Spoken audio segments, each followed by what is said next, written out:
Fala investidores, sejam muito bem-vindos ao canal Planileiro Investidor. Eu sou Adriano Costa e nesse vídeo nós vamos falar do relatório gerencial de janeiro de 2023 do fundo CSHG, é o Credit Suisse, HGRE11, Credit Suisse Real Estate, fundo de investimento imobiliário. Vamos ver a performance do fundo nesse início de 2023. Então fique conosco se você gosta desse tipo de assunto, né?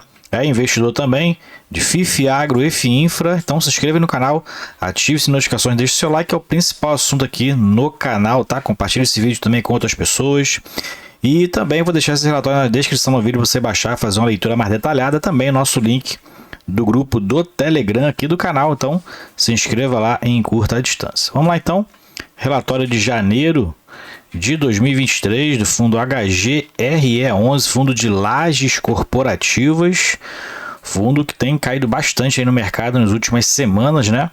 E a gente verifica que no mês de janeiro já encerrou a 113,78, é o mesmo nível de preço que está atualmente aí nessa segunda semana de fevereiro. E a cota patrimonial do fundo está em 156,98, valor de mercado do fundo a 1,3 bilhão. O fundo está muito descontado também aí no mercado, né? E atualmente o fundo está com 139 mil cotistas na sua base. Se você é um desses cotistas, se inscreva no canal, que todos os meses a gente faz aqui acompanhamento do que a gestão está fazendo aí no HGRE11. Rendimento distribuído no mês de janeiro, 78 centavos, mantendo aí a linearidade, mas a gente vai ver qual foi o resultado nesse mês, né? E se o fundo está saudável aí financeiramente, está distribuindo realmente os resultados do semestre. Então fique conosco aí, verifique aí se o fundo está tá com um bom caixa, né? E se está com um bom resultado para manter esses proventos. 214 mil metros quadrados de área bruta locável, dividend yield de 8,2%, que dá aí em média, né, em relação ao patrimônio, R$ 6.311,53 por metro quadrado. E o fundo está com uma alavancagem aqui, pequena alavancagem de 4%. Porém, o cenário ruim do fundo atualmente é a vacância, que se encontra ainda acima de 20%. Bom, como todo fundo que a gente leu aqui da Credit Suisse nesse mês, né, referente a janeiro, ele fala aqui sobre a inclusão, né, de numa parte do relatório em relação aos gráficos aí da tipicidade dos contratos, né? Uns ali acrescentaram a questão da alavancagem. Então, tem alguns itens aqui relativos a melhor transparência em relação aos relatórios gerenciais do fundo. Bom, falando aqui do resultado do fundo, no mês o fundo apresentou um resultado de 70 centavos por cota, né? Na verdade, a receita do fundo foi de 70 centavos por cota, 8,2 milhões, o que já está muito abaixo aí do que foi distribuído, né? E o resultado foi muito menor, 58 centavos, 6,9 milhões. Porém, o fundo manteve ali a linearidade da sua distribuição, mantendo os 78 centavos, né? E vamos ver mais para baixo como é que vai ser essa relação com o resultado dos últimos 12 meses. E vai pagar, na verdade, pagou aí no último dia 14 de fevereiro, tá? E representou uma distribuição de 95,6% no semestre, né? Mas eu acho que esse percentual aqui está errado, né? Já que o resultado do fundo foi de 58 centavos, ele distribuiu 78, então foi muito superior aos 100% distribuídos relativo ao semestre, já que o semestre é de janeiro, né? Então não sei se esse número aqui está correto, tá? Bom, ele fala aqui sobre o layout dos relatórios, como a gente já falou lá em cima, né? E ele fala aqui também sobre a questão das torres corporativas, né? Edifício TOTUS, Chucre Zaidan, Torre Martiniano tiveram suas áreas ajustadas para a área BOMA, o que aumentou então ali em relação ao seu patrimônio, né? Então tiveram também somada, teve a área Seneca Mall, a Torre Martiniano, que recebeu acréscimo de áreas do centro de convenções, mall e praça de alimentação. Então a Torre Martiniano, aquela que estava em obra, né? Já foi acrescentada então essas áreas. E nos ativos monousuários, Vivo, Dom Pedro, Alegria, Sercom, eles decidiram também considerar a área total construída por conta do perfil de construção e ocupação dos imóveis. Então teve aí alguns ativos reclassificados, né, em relação à área bruta construída, né? Então, essas foram as alterações aí, as principais alterações nesses 3 edifícios aqui dessas torres corporativas. Mais para baixo a gente verifica a questão do aumento da área bruta locável, então, passou para 214 mil metros quadrados de área bruta locável e o estava em 202 mil metros quadrados. Então, essas alterações nesses 3 edifícios aumentou a área bruta locável em torno de 12 mil metros quadrados relativo a essas áreas ajustadas. Mas ele fala aqui que 85% dessa variação se concentra em 4 ativos, que é o TOTUS, Torre Martiniano, Vivo Curitiba e Dom Pedro. Então, essas foram as reavaliações em relação à área bruta locável do fundo. Aqui fala sobre os rendimentos, né? A questão do imposto de renda que já está chegando. Então, fique ligado no canal aí, tá? A gente vai fazer um vídeo falando sobre como você vai fazer a sua declaração de imposto de renda, se você ali anotou, né? Todas as suas movimentações, proventos, ou se você tem algum app, algum site que você controla o seu patrimônio investido, né? Então a gente vai falar aqui como é que você vai fazer as classificações dos FIIs, FIAGROS, ações, BDRs. Então fique ligado aí, a gente vai postar um vídeo aí já no início de março. Lembrando que o imposto de renda começa aí já por volta do dia 13 de março, 13 a 15 de março, né? E vai até ali o final de maio. Aqui com relação ao comercial, então ele fala da assinatura do primeiro contrato de locação na Torre Martiniano, depois daí então das reformas, da ampliação, né? Beneficência Portuguesa, locação de R$ 78,00 por metro quadrado, 10 meses de carência. Isso aqui que quebra, né, a carência, mas é necessária. E que ocupará então 2 andares da torre, então 1.640 metros quadrados para uma operação administrativa, tá? Então a empresa ocupará o 12º e 13º andar dessa torre, né? E os andares aí ainda vagos, né? A outra negociação em fase final ele fala uma discussão contratual que ocupará do 1º ao 11º andar. Então deve ser uma empresa muito grande aí, né? Negociando essas áreas da Torre Martiniano. A gente vai acompanhar, né? E aí tem toda a questão ali de redução de vacância do fundo, que pode melhorar inclusive a receita, né? Para aí um curto prazo, já que tem esses períodos de carência aí para atrair os novos locatários, né? O que já foi feito aí com a Beneficência Portuguesa, né? Mas necessário aí para que o fundo reduza essa vacância que tem aí assombrado o fundo já desde o início da pandemia, né? Ele fala que isso em relação ao edifício Alegria, então teve aí em fase final de devolução de uma locatária, né? Então vai aumentar mais ainda então a vacância do fundo agora para fevereiro, né? Mas em paralelo eles estão trabalhando aí locação potencial ou até venda para uma incorporação.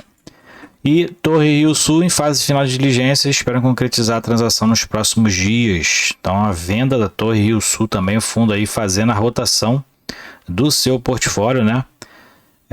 Como é comum nos fundos da Credit Suisse essa rotação de portfólio. Falando aqui sobre os resultados, então na composição dos resultados o fundo teve aí receita de locação de 9,1, como a gente viu lá em cima, 9,2 milhões. Pequeno rendimento imobiliário aqui, o total de receita foi de 9,2 mesmo. E aqui as despesas somaram 2,3 milhões, que caiu o resultado aí para 6,9 milhões. O fundo manteve os 9,2 de distribuição, né, para 11 milhões 817 mil cotas, 78 centavos. E o que a gente verifica aqui nos últimos 12 meses, né, é o fundo distribuindo caixa, né, fora do resultado semestral, né? Então o fundo está com 112 milhões de distribuição nos últimos 12 meses, contra 111 milhões em resultados nesses 12 meses. Então o fundo queimando um caixa aí fora dos resultados ali efetivos do semestre, né? Que indica que o fundo então está com um resultado aí ruim em relação ao que ele vinha fazendo aí nos últimos 12 meses, né? Nos últimos meses, na verdade, o fundo aí então mantendo a linearidade de distribuição, mas o que pode prejudicar, o que pode fazer com que o fundo, né, que se não tiver essas vendas concretizadas, e se tiver essas vendas concretizadas, o fundo vai distribuir ganho de capital, vai compensar e de repente vai até distribuir no final do semestre um rendimento até mais gordo, né, como é comum no fundo. Mas dentro ali do carro-chefe do fundo, né, que é a locação, principal receita, que é a locação dos imóveis. O fundo está muito ruim em relação a essas locações aí, muito em conta aí pela vacância que o fundo atualmente enfrenta, mas o que pode reduzir nos próximos meses aí. A receita potencial do fundo hoje está em 14 milhões e meio de reais. Então a gente verifica que essa vacância a receita potencial está em 14,5, mas a vacância, o fundo deixa de arrecadar aí, ó, 3 milhões de reais. As carências que o fundo tem feito também aí e os descontos para os novos contratos, né, acho que já estão em andamento, quase 2 milhões de reais. E as antecipações, atraso, multas e juros aí 972 milhões. Então o fundo deixa de receber aqui mais de 6 milhões de reais em receitas. Então o que prejudica muito aí a distribuição do fundo, e por isso mesmo o fundo está com uma receita de 9,1 milhões de reais. Então realmente as carências, principalmente as carências e a vacância, prejudica muito aí o resultado do fundo, né? E o fundo procurando manter a distribuição uniforme, né, de 78 centavos. A gente verifica que no meio do ano passado já não teve esse provento mais gordo no final do semestre, né? E em dezembro aqui teve um provento maior em relação ao ganho de capital que o fundo oferiu ali em julho, que nem a gente vê aqui o gráfico aqui mais abaixo, né? A parte amarela é o ganho de capital para a venda de algum imóvel, né? E aí o fundo teve um rendimento mais gordo no final de dezembro, mas o que a gente verifica aqui é que os resultados do fundo realmente estão muito abaixo do que ele tem distribuído atualmente, ó, já há algum tempo isso. Então o que está sustentando a uniformidade desses rendimentos aqui de 78 centavos são os ganhos de capital eventual que o fundo tem tido, né? E o fundo está com um resultado muito ruim já há muito tempo aqui, ó, 40 centavos, 46, 57, 53 e agora 2 meses seguidos 58 centavos. Por isso pode estar justificando aí, inclusive, a queda de preço no mercado secundário, né? Falando aqui de rentabilidade, então, dito esses resultados que o fundo tem tido, né? O fundo aí então amargando uma rentabilidade negativa no mês de janeiro de mais de 6,7% e fixo foi apenas 1,6% negativo. E o fundo então amargando aí uma queda muito alta, né? Chegando a estar cotado aí abaixo dos R$110 no mês de fevereiro. E a liquidez no mercado atualmente está em 53,1 milhões de volume de negociação no mês, giro de cotas de 3,9. E o fundo, né, tá aqui com freado aqui abaixo dos 140 em relação ao número de cotistas, né?